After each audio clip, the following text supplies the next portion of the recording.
Dear Papa Dudut, sa lahat po ng mga nakatutok ngayon, huwag kalimutan na mag-like, mag-share, at mag-subscribe.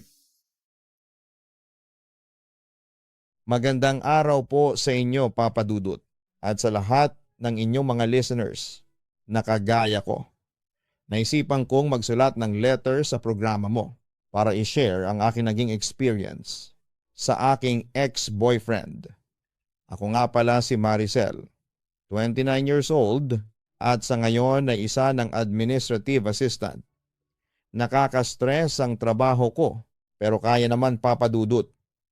Kailangan talagang maging masipag kasi hindi naman hihinto ang bills at iba pang mga bayarin kapag nag-stop din ako na magtrabaho. 5 years na pala akong independent. Nakatira ako sa isang apartment at solo lamang ako roon.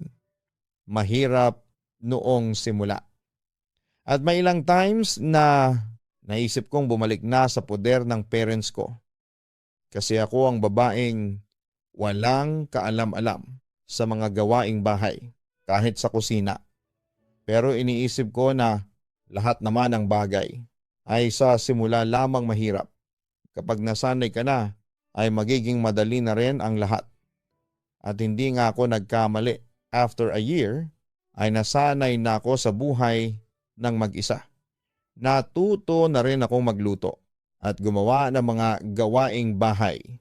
Lahat naman pala ay talagang napag-aaralan kapag gugustuhin mo. Ako rin ang klase ng babae na hindi basta-basta pumapasok sa isang relasyon.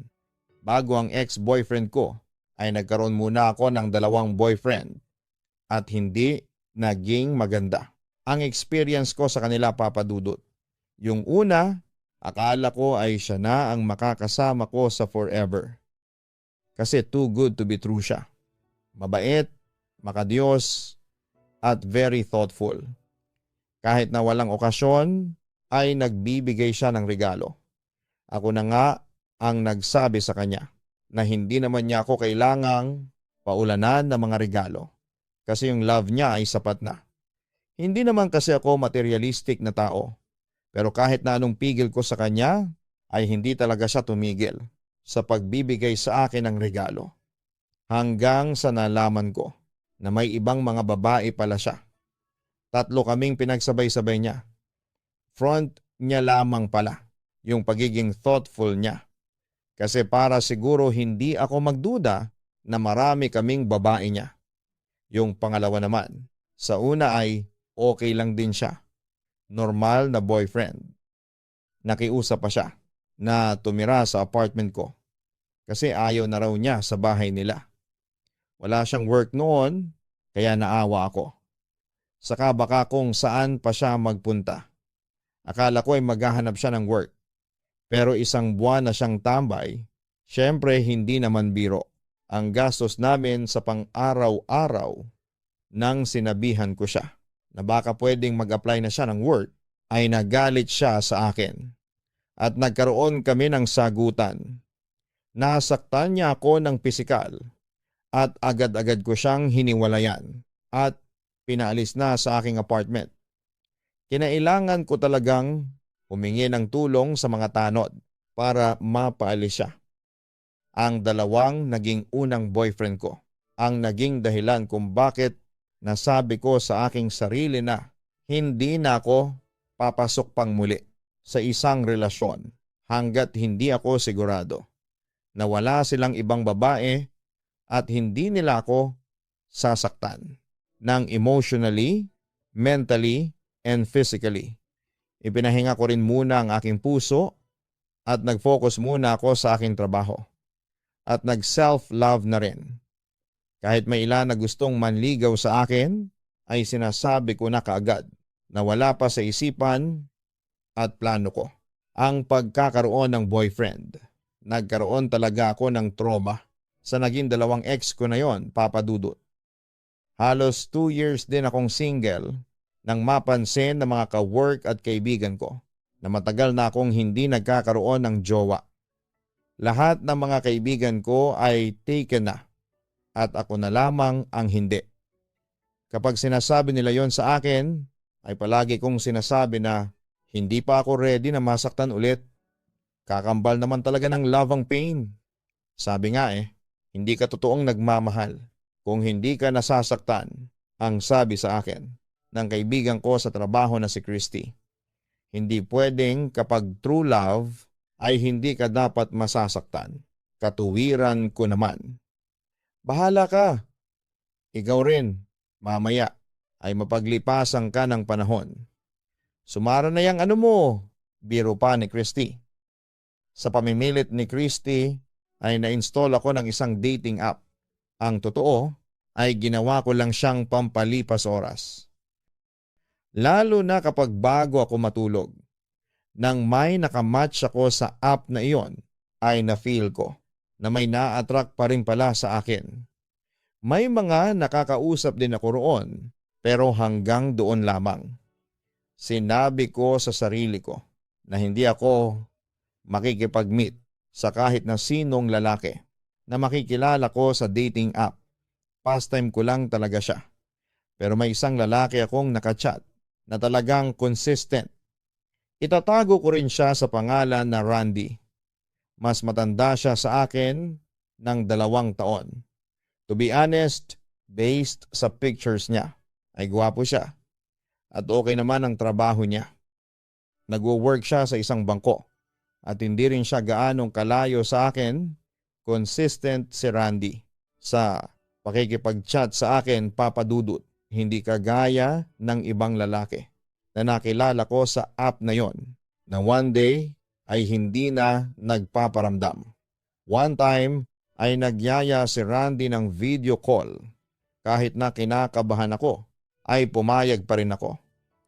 Nagkwentuhan kami tungkol sa buhay-buhay namin. At hindi ko na namalayan na oras na pala ng madaling araw. Randy, alam madaling araw na pala. Kailangan ko nang matulog kasi may pasok pa ako mamaya, ang sabi ko sa kanya. Okay, no worries. Thank you sa time ha. Pasensya ka na. Sobrang nag-enjoy kasi akong kausap ka, kaya hindi ko na namalayan pa ang oras, ang sabi pa ni Randy. Ako nga rin di bale, may next time pa naman, ang wika ko. And I am hoping the next time, sa personal na tayong magkakausap. Gusto kitang ma-meet, Maricel. Gusto pa kitang makilala ng mabuti. Nakangiting sambit pa ni Randy, Papa Dudut. Pagkatapos ng ilang taon, ay noon lang ulit ako kinilig sa isang lalaki, Papa Dudut. Aaminin ko. Attracted na ako sa mga pictures ni Randy. Pero mas lumala pa yon nang mag-video call kami. Ang plano namin ay manonood kami ng movie at coffee pagkatapos. Medyo pinaghandaan ko ang gabing iyon kasi noon lang ulit ako nagkaroon ng interest na makipag-date. Nang magkita kami ni Randy ay mas lalo akong humanga sa kanya. Mas guwapo siya sa personal at ang tangkad niya pala talaga.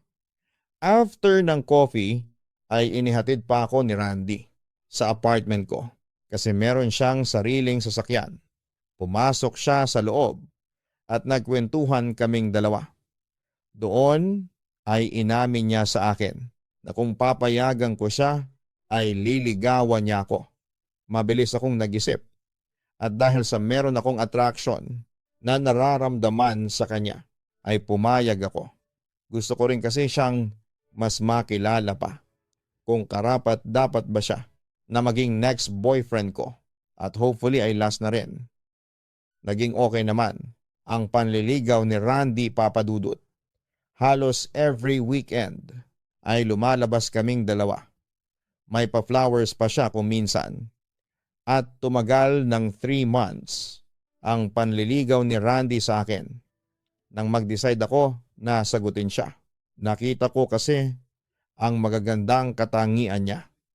At ang sabi ko sa sarili ko, oras na rin yon para pagbigyan ko naman ang sarili ko na magmahal ulit.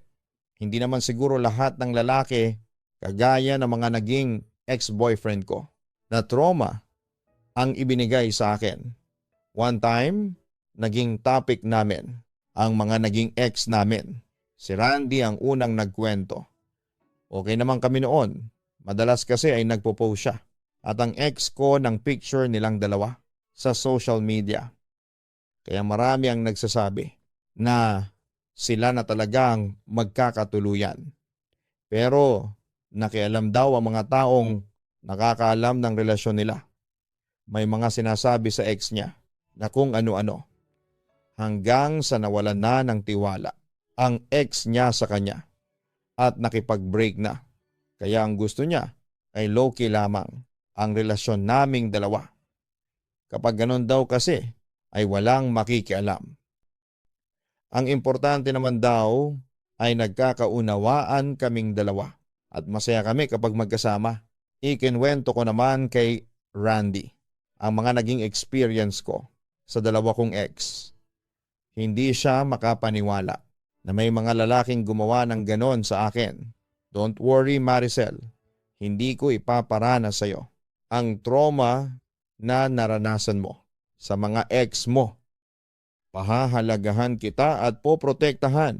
Madamdaming pahayag pa ni Randy. Thank you Randy. Sana'y mapanindigan mo ang sinabi mo kasi hindi ko na alam kung makakaya ko pa ba. Kapag naranasan ko ulit ang mga yon, tugon ko naman sa kanya. Promise ko yan sa iyo, kaya makakaasa ka na gagawin ko ang lahat para hindi ka masaktan. Ang sabi pa ni Randy Papadudut. Pakiramdam ko ay dinala ko ni Randy sa langit sa mga sinabi niya Papadudut. Hindi ko kasi narinig ang mga yon sa mga naging ex ko. Kabadawan man, pero naiyak talaga ako sa naging pag-uusap namin na yon. Feeling ko kasi natagpuan ko na ang lalaking takot na masaktan ako. Yung lalaki na hindi ako lolokohin at sasaktan. Nakita ko ang lahat ng yon kay Randy. Sa ilang buwan na kami ay magkasintahan. Ang sabi ni Randy ay wala siyang Facebook.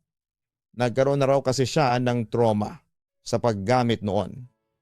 Dahil doon sila nasira ng ex-girlfriend niya. Meron lang siyang Instagram. At doon kami naka-follow back sa isa't isa. Doon din kami nag-chat at nag-video call. At naintindihan ko naman siya dahil sa ikinuwento niya tungkol sa kanyang ex. Ginalang ko naman ang desisyon niyang yon. Saka ng time na iyon ay walang problema sa akin kahit na wala siyang Facebook. Kasi may ibang paraan pa naman para mag-communicate. Palaging may nagko-comment sa mga kaibigan ko. Palagi kasi nilang nakikita ang post at story ko na may kasama akong lalaki. Pero hindi ko ipinapakita ang mukha niya. Hoy Maricel, ikaw ha? Akala ko ba best friend mo ako? Bakit naglilihim ka na ngayon sa akin? Turan sa akin ni Christy habang nagla-lunch kami sa work. Ha? Anong naglilihim? Hindi kita maintindihan. Painosente kong tanong. Kahit na alam ko ang tinutukoy niya, ay kunwari hindi ko alam. Magtatatlong buwan ka ng every week na nagpo-post sa story mo na may ka-date kang lalaki? Jowa mo yon, di ba? Ano ang nakakainis? Hindi mo ipinapakita ang mukha niya. Kunwari mataray na tuloy ni Christy. Natuwa ako sa sinabi ni Christy. At expected ko na kasi na may intriga siya sa mga story at post ko. Oo na, aamin na ako. Boyfriend ko nga yun, pag-amin ko kay Christy. Bakit hindi mo ipinapakita ang face? Saka bakit? Yung new jowa mo, ikinakahiya mo siguro siya? Ang pabirong tanong ng kaibigan ko. Uy, hindi Low-key relationship kasi kami. Para walang masyado nakakaalam, katwiran ko. Bilang patunay na hindi totoo ang sinabi niya, ay ipinakita ko kay Christy ang mga pictures namin ni Randy na magkasama kaming dalawa. Ang sabi ni Christy ay, guwapo naman pala ang jowa ko. Kaya dapat ay pinupost ko ang mukha niya. Parang hindi daw ako proud. Muli kong inexplain sa kanya na low-key lamang kami ni Randy para mas tahimik ang buhay. Nakuha naman ni Christy ang point ko at naintindihan niya ako. Kung ganong klaseng relationship ang gusto ko, ay suportado naman daw niya ako. Basta raw dapat ay makilala niya ang boyfriend ko. At nag-promise ako sa kanya na gagawin ko talaga yon. Basta wag lang maingay ang bunganga niya. Sa paglipas ng mga buwan ay nakuha ko na ng tuluyan ang point ni Randy sa kagustuhan niya ng isang relasyon na low-key lang. Mas tahimik nga. Walang nakikialam. At wala akong natatanggap na comment sa mga tao sa social media na hindi ko naman personal nakilala. Nasanay na rin ako sa ganon. At nagustuhan ko na rin. Hindi man alam ng mga friends ko sa social media kung sino ang nagpapasaya sa akin. Nang time na yon ay wala na akong pakialam. Ganon din si Randy. Noong una ay nagtataka ako kung bakit hindi man lang siya nagpo-post ng picture namin kahit na hindi kita ang mukha ko. Pero nang maglaon ay nasanay na ako.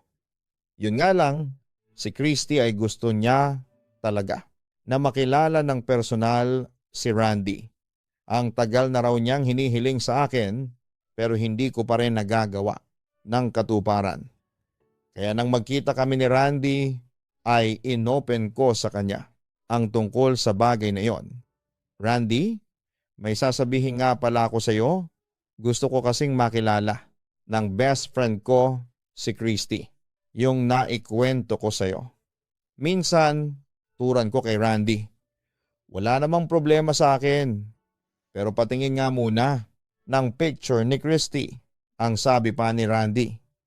Pinakita ko ang picture ni Christy sa aking cellphone.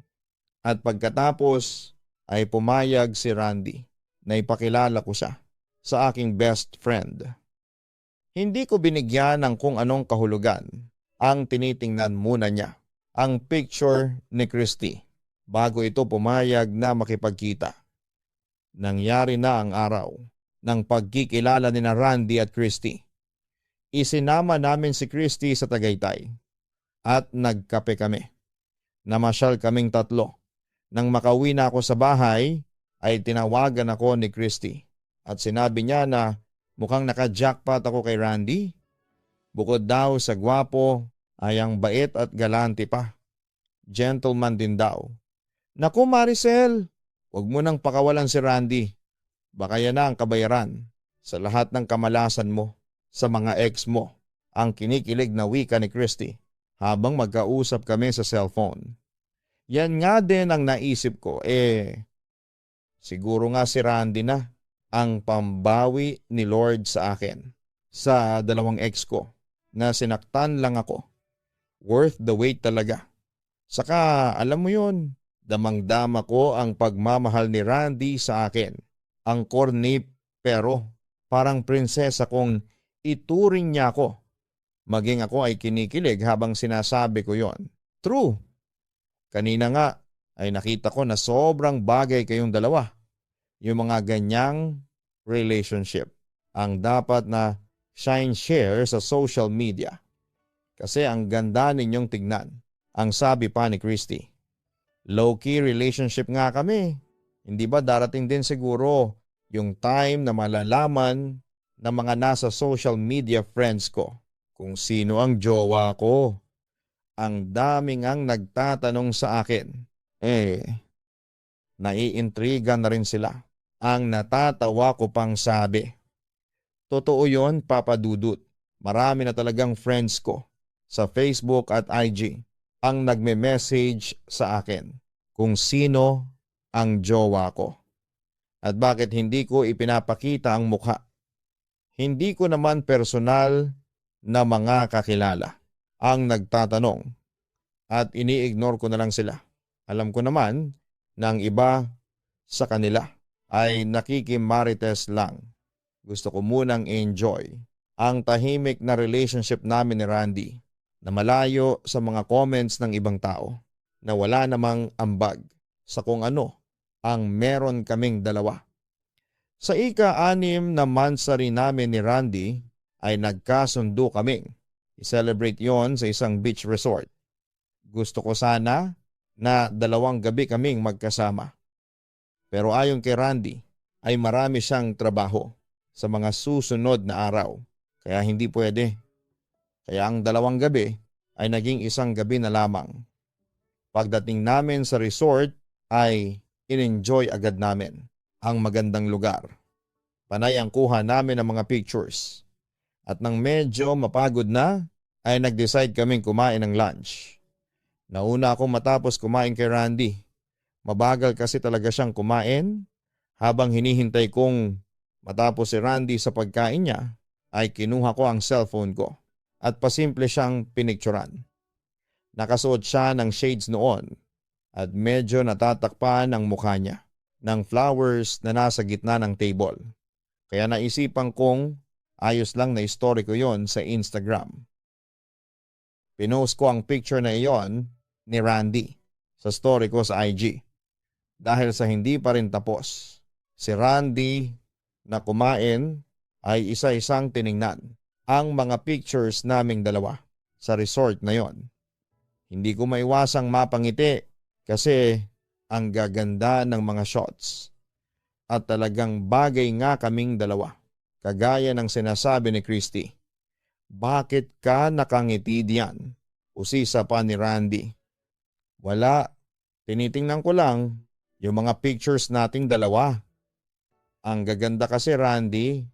Hindi ba? Pwedeng mag-upload ako kahit na isang picture nating dalawa. O kahit sa story lang yung kita ng mukha mo. O kung gusto mo ay ikaw ang mag-upload, turan ko. Hindi ba napag-usapan na nga natin yan? Low-key lang dapat ang relationship natin. At saka nag-story naman ako na nandito ako. Ha? Aniya. Pero solo picture mo lang naman yon. Saka yung picture ng dagat. Hindi nga kasama kahit kamay ko lang eh. Forever ba tayong low-key? Kasi gusto ko rin naman na ipagmalaki itong relationship natin at kung gaano tayo kasaya. Ang wika ko. Yung mga magkasintahan na mahilig mag-post ng mga moments nila sa social media ay nagbe-break ka agad. Saka alam mo naman na may trauma na ako sa ganyan. Palaging pinopost. Hindi ba? Hindi ko rin naman sinabi na habang buhay tayong low-key, darating din tayo sa panahon na ipopost na natin sa social media kung ano ang meron tayo. Alam mo, tama na yung pag-uusap natin about that. Masisira lang ang moment nating dalawa, ang sabi pa ni Randy. Oo, alam ko, Papa Dudut, na sinabi ko na sanay na ako sa ganong klase ng relasyon. Yung halos kaming dalawa lang. Ni Randy ang nakakaalam. Hindi ko rin alam kung bakit ng time na yon ay nasabi ko yon. Siguro dahil sa magandang pictures naming dalawa. At nagkaroon ako ng kagustuhan na makita yon ng maraming tao. Wala namang akong masamang intensyon o kung ano sa aking sinabi kay Randy. Pagkatapos ng lunch ay naglakad-lakad kaming dalawa. Makalipas nga ang ilang sandali, bigla akong nakaramdam ng pagod at nagpaalam ako kay Randy na matutulog muna ako sa aming kwarto. Dahil sa hindi naman inaantok si Randy ay hindi niya ako sinamahan at baka raw mag-swimming siya. Hinayaan ko na lamang si Randy at mag-isa akong bumalik sa room naming dalawa. Pagkahiga ko ay agad akong nakatulog.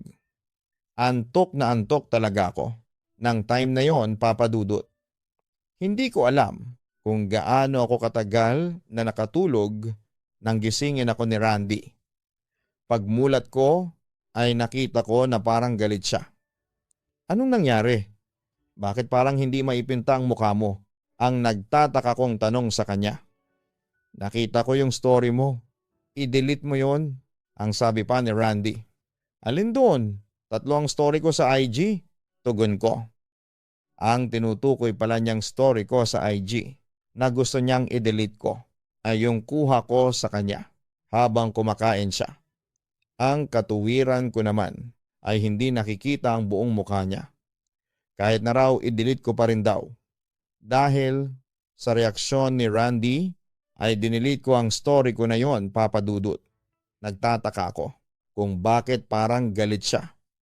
Gayong kalahati lang naman ng mukha niya ang talagang nakita sa picture na yon. Bigla tuloy akong nakaramdam ng pagdududa na baka may tinatago si Randy sa akin. Tinanong ko siya kung bakit parang ayaw niya na i-post ko kahit kalahati ng mukha niya. Ang sagot niya ay, dapat low-key lang kami. Bakit daw parang hindi ako makapaghintay sa araw kung kailan handa na siyang ipagsigawan naming dalawa ang aming relasyon. Sa sinabing iyon ni Randy ay parang masama ang naging tingin ko sa aking sarili. Pakiramdam ko ay hindi ko nirespeto ang privacy niya at ang desisyon niya sa kung paano tatakbo ang aming relasyon. Humingi ako ng sorry kay Randy at agad niya akong pinatawad. Sa susunod, kapag may ipopost akong kagaya ng ganon, ay ipakita ko muna sa kanya para alam niya kung pwede kong i-post o hindi. Ako na ang nagpakumbaba para lamang huwag masira ang selebrasyon namin ng mansari namin, Papa Dudut. Sa kagabi ay naisip ko na kasalanan ko kung bakit nagalit sa akin si Randy. Naging okay at masaya ang natirang oras namin para sa aming mansari. Yun nga lang, Papa Dudut, ay nabitin ako. Nag-promise naman si Randy sa akin na babawi siya sa first anniversary naming dalawa. Sisiguraduhin daw niya na sa araw na iyon ay mas mahaba ang araw na magkasama kami. Sinabihan pa nga niya ako na mag-isip na ako ng lugar na gusto kong puntahan sa aming first anniversary para raw mapaplano at mapaghanda naming dalawa. Siyempre, super kilig ako. Kasi malayo pa ang anniversary namin ay parang excited na kaagad si Randy. Nang bumalik ako sa trabaho ay tinukso ako ni Christy. Kilig na kilig siya kasi isa siya sa mga nakakita ng story ko sa IG sa lugar kung saan kami nagpunta ni Randy. For sure, nadiligang karoon, no? Sana all talaga ang biro pa ni Christy. Ang dumi talaga ng utak mo. Porket nagpunta sa ganong lugar ay may mangyayari agad? Hindi ba pwedeng nag-relax lang kami at nag-enjoy sa dagat? Turan ko. Oo na, oo na. Ikaw na ang walang bahid ng kadungisan. Pero ano bang nangyari? Magkwento ka naman. Excited na, sabi pa ni Christy. Noong una ay ang masasayang memories namin ni Randy ang ikinuwento ko. Hanggang sa naalala ko yung nangyari sa ipinost ko na picture ni Randy. Nakalahati ang mukha nito ang kita. Medyo nagdalawang isip ako kung ikukwento ko ba yon kay Christy. Pero sa huli ay pinili kong sabihin sa kanya. Ipinakita ko rin kay Christy ang picture na yon. Ang OA naman pala ng jowa mo, Maricel. Kahit na ako ay hindi ko masasabi na siya yan. Kasi kalahati lang ang face niya ang kita. Tapos medyo blurred pa kasi nasa background siya, ang sabi pa ni Christy. Kaya nga, kahit ako'y nagtataka, bakit ganoon na lamang siya kagalit sa akin? Ang gawin ko yon?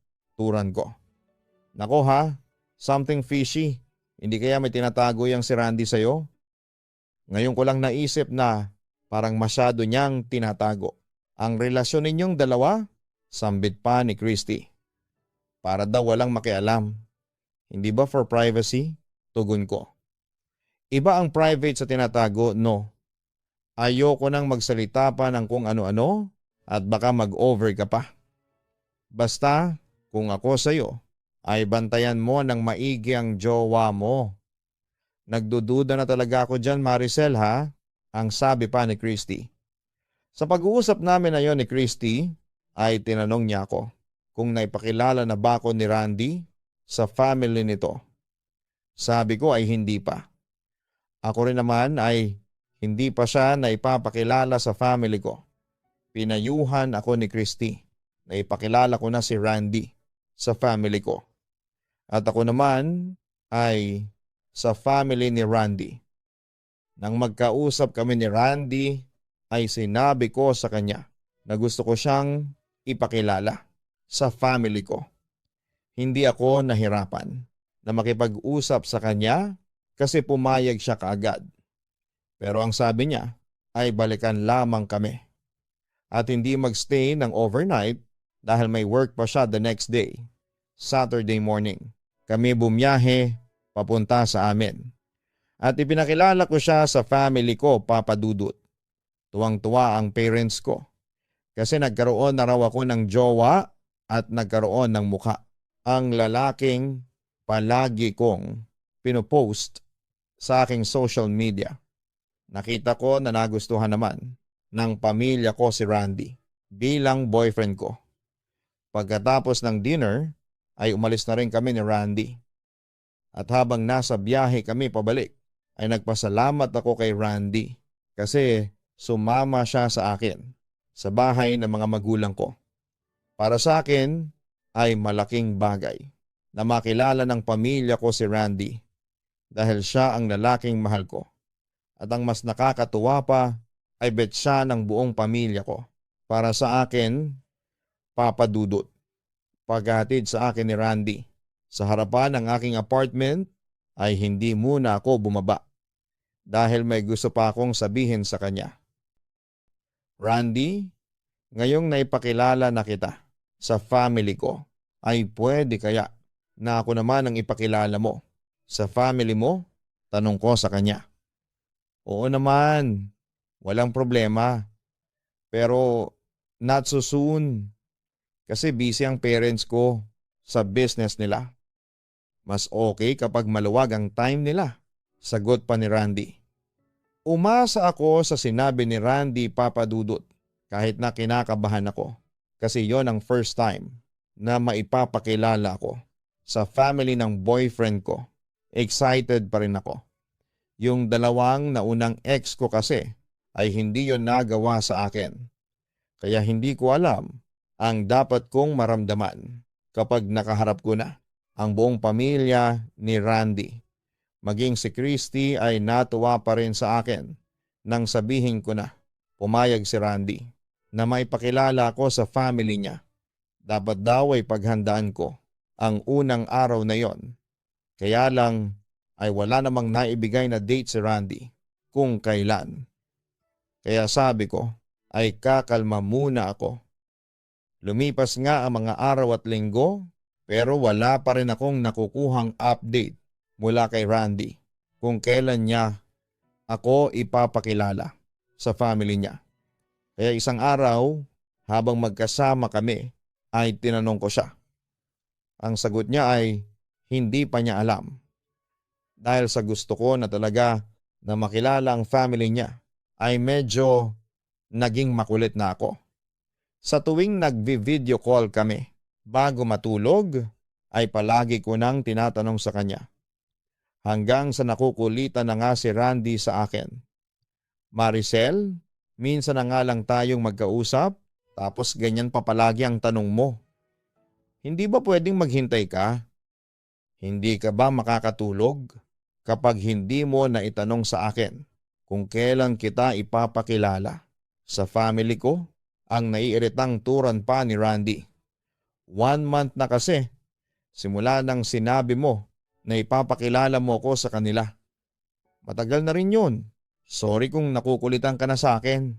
Paghingi ko ng sorry sa kanya. Ipapakilala kita sa kanila. Okay? Sasabihin ko sa iyo kapag pwede na. Hindi ko yon makakalimutan.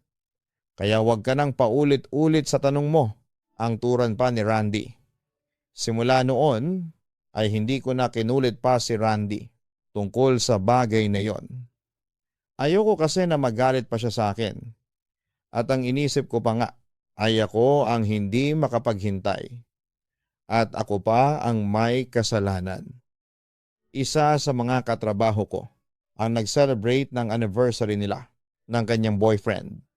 Nalaman ko yon dahil sa story niya sa social media. Bigla ako nakaramdam ng inggit kasi hindi lang yung lugar na pinuntahan nila ang nakapost, kundi silang dalawa talaga. Kita sa pictures ang kanilang mga mukha. Nang magkita kami ni Randy, ay ipinakita ko sa kanya ang mga pictures ng katrabaho ko at ng boyfriend niya. Agad na sinabi ni Randy na baka ikumpara ko na naman ang relasyon namin doon. Huwag mo raw akong simulan. Ang totoo ay gusto kong sabihin kay Randy na naiinggit ako sa katrabaho ko. Pero hindi ko na lamang tinuloy dahil sa sinabi niya. That time ay naisip ko na nagtatanong ako sa sarili ko. Ano kaya ang pakiramdam na nafe-feel ka sa social media ng boyfriend mo? Yung naipapakita mo sa lahat, ang mukha niya at kung sino siya.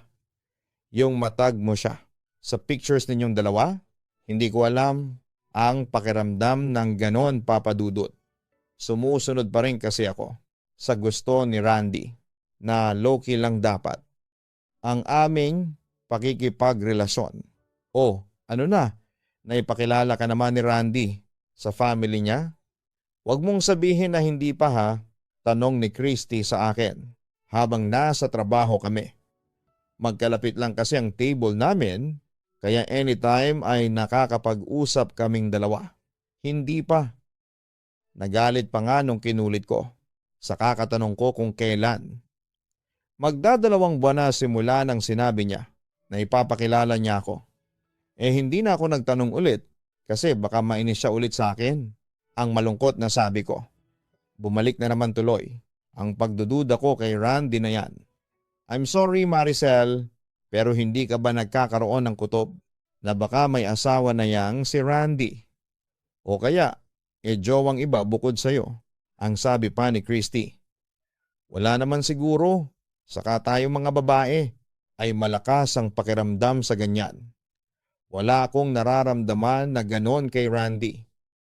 Siguro may iba siyang dahilan, pero hindi naman siguro may iba siyang babae. Pagtatanggol ko kay Randy mula sa sinabi ni Christy. Sa kabila ng mga sinabi ko kay Christy, deep inside ay unti-unti na akong nagkakaroon ng pagdududa kay Randy. Isang gabi, kakatapos lang naming mag-video call ni Randy at tutulog na sana ako nang may nag-request ng follow sa akin sa IG account ng isang babae na hindi ko kilala. Nakita ko na puro beach photo ang nasa feed niya. At dahil sa love ko ang beach, ay inaccept ko ang request niya. At nag-follow back din ako. Pagkatapos noon, ay natulog na ako. And the next morning, ay nakatanggap ako ng message mula sa babaeng iyon. Nagpakilala siyang Monica. Nag-thank you siya sa pag-follow back ko sa kanya. At nagpasalamat din ako sa pag-follow niya. Wala akong pasok that day at magkikita kami ni Randy para sa isang date. Nagpapasama na rin siya sa akin sa pagbili ng bago niyang phone sa mall. Hapon nang magkita kami ni Randy at nang makabili na siya ng cellphone ay kumain kami sa isang Japanese restaurant. Kagaya ng nakasanayan ko ay ang pagkain ang nilagay ko sa story ko sa IG. Nag-upload rin kami ni Randy pero pinatungan ko ng smiley sticker ang mukha ni Randy. Pagkatapos naming kumain ay inihatid na ako ni Randy sa aking apartment. Hindi na siya pumasok kasi nagmamadali siya. Hindi ko na itinanong kung bakit. Nang nakahiga na ako ay nag-check muna ako ng aking IG at nakita ko na nag-story si Monica. Nag-message din siya na sana all. Pinusuan ko lang ang chat niyang yon. Pero nag-chat ulit siya. Tinanong niya kung bakit may sticker ang mukha ng kasama ko sa picture. Sinabi ko na boyfriend ko ang lalaking kasama ko at low-key relationship lang kaming dalawa para iwas sa mga marites. Nagpatuloy ang pakikipag-chat ko kay Monica at hindi ko namalayan na naglalabas na ako ng problema kay Monica ng time na yon, Papa Dudut. Kahit sa chat lang ay naramdaman kong mabait siya. Saka gusto ko ring marinig ang opinyon ng ibang tao tungkol sa relasyon namin ni Randy. Si Christy lang kasi ang palagi kong napagsasabihan. Hindi pabor si Monica sa low-key relationship. Kung mahal ko raw kasi ang isang tao, dapat ay proud ka rito. At hindi mo iisipin ang sinasabi ng ibang tao. Hindi raw dapat kaming magpaapekto sa mga negatibong bagay na ibabato sa amin. At saka, mukha namang walang negative na sasabihin sa amin ang mga tao. Hanggang sa nag-request si Monica, baka raw pwede kong isend sa kanya ang mukha ng boyfriend ko. Dahil sa magaan ng loob ko sa kanya, ay sinend ko sa kanya ang picture ni Randy.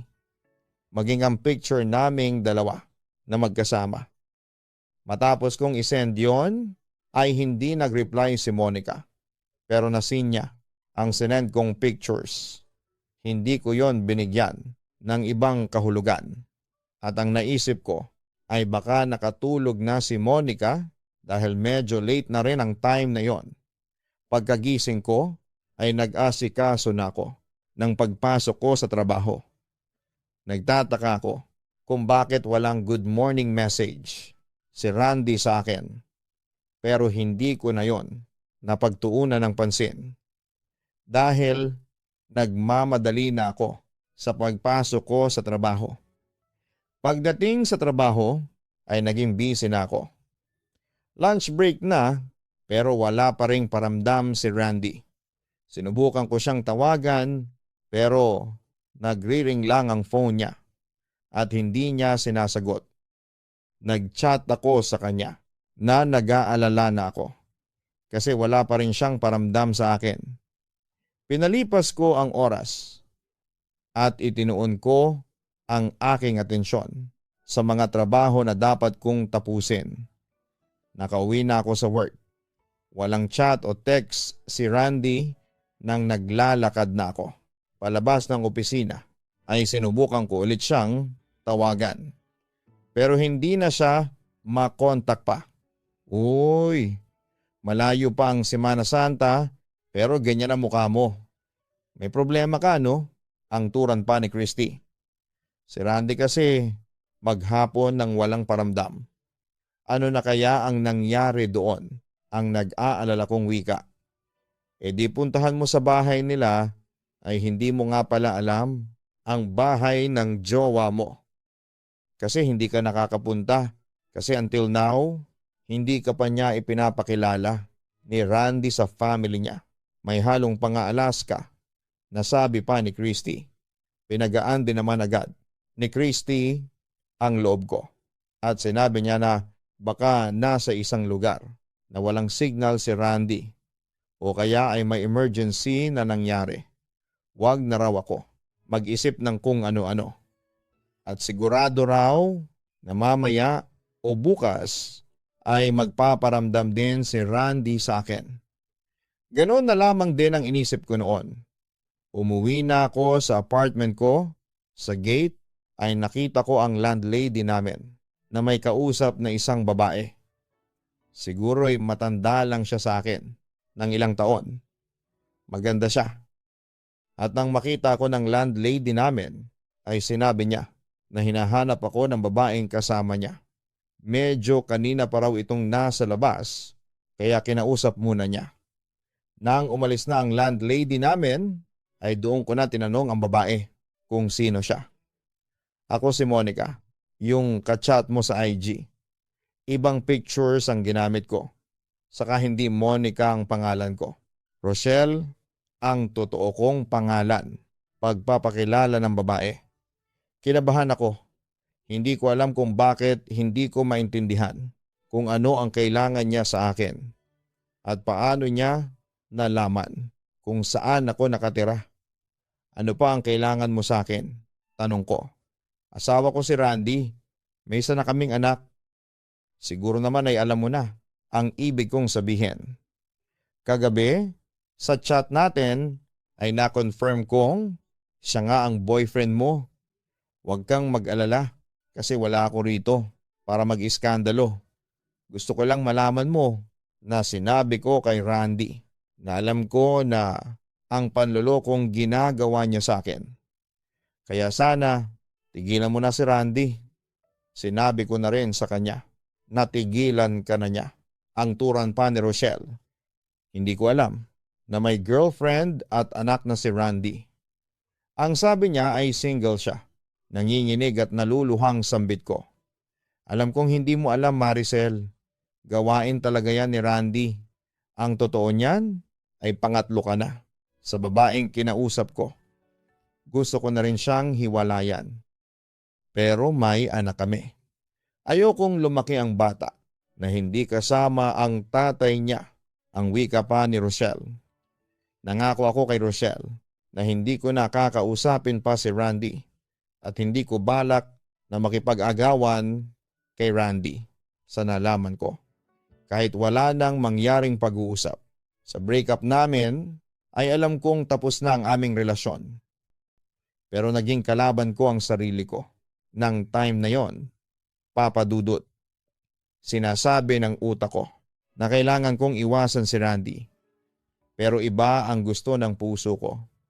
At kung katangahan ang matatawag ay nag-decide pa rin akong ipagpatuloy ang relasyon ko kay Randy sa kabila ng katotohanan na may asawa na siya.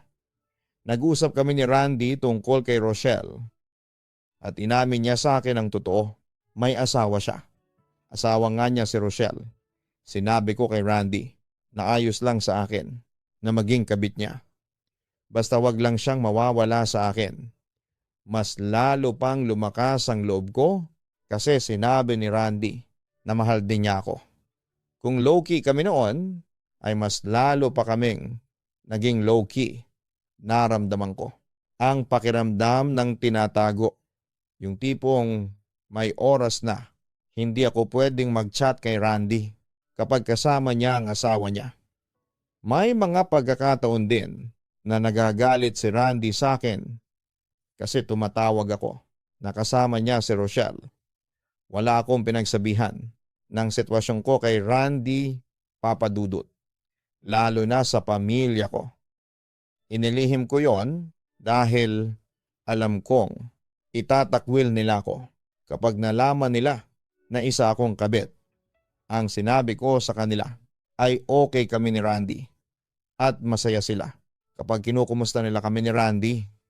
Pero kahit na anong pag-iingat namin ni Randy ay talagang malakas ang pang-amoy ni Rochelle. Isang gabi nang umuwi ako sa bahay ng mga magulang ko ay kinausap ako ng nanay ko. May nagpunta raw sa bahay namin na Rochelle ang pangalan. Sinabi raw nito na asawa niya si Randy. At kabit ako ni Randy, Papa Dudut. Doon ko na-realize na alam pa rin pala ni Rochelle na patuloy pa rin ang relasyon namin ng asawa niya. Dahil siguro naisip ni Rochelle na hindi ako tumupad. Sa naging usapan namin ay kinausap na niya ang mga magulang ko. Galit na galit ang nanay ko sa akin at hindi niya raw ako pinalaki at pinag-aral para maging isang kabit. Sa kahihiyan na sinapit ko ay tuluyan ko nang tinapos ang relasyon namin ni Randy. Kahit pa ang gusto niya ay ituloy namin yon. Na-realize ko na hindi dapat ako nagsisettle sa isang relasyon na nakikihati lamang at tinatago. Masakit man na naging journey ko para makapag-move on kay Randy ay very worth it naman yon. Dahil nang makamove on ako ay doon ko naman natagpuan ang isang lalaki na mahal ko at mahal ako at hindi ako tinatago. Isang lalaki na kayang ipagsigawan ako, ang babaeng mahal niya, at ako ang ipagmamalaki niya sa lahat. Lubos na nagmamahal, Maricel. Maraming salamat, Maricel, sa pagbabahagi mo ng iyong kwento. Tunay na masarap ang isang relasyon na tahimik at payapa. May mga couple talaga na pinipili ang ganitong klase ng setup. Ngunit iba ang private, sa sekretong relasyon. Kung mahal mo ang isang tao, ay hindi mo siya ikakahiya. Ang ipakita sa lahat at ipagmalaki na siya ang taong minamahal mo. Kung hindi ka komportable sa sitwasyon ninyo, na pakiramdam mo ay tinatago ka niya, kausapin siya. Hindi naman masama na i-flex ka sa social media ng iyong partner. Ngunit ayon sa sitas ng puso, kapag paulit-ulit na nasaktan, madalas ay nawawala ang tiwala nito sa taong kakatok dito. Kung hindi ka pa handa, magpahinga ka. Ngunit huwag mong tuluyang isarado ang puso mo para sa panibagong pag-ibig. Ilang failed relationship man ang maranasan mo, ay darating pa rin ang taong nakalaan para sa iyo. Isang tao na hindi ka lolokohin dahil ayaw niyang masaktan ka. Isang tao na bubuuin ang puso mong nawasak. Huwag kalimutan na mag-like, mag-share at mag-subscribe. Ako po ang inyong si Papa Dudut. Maraming salamat po sa inyong lahat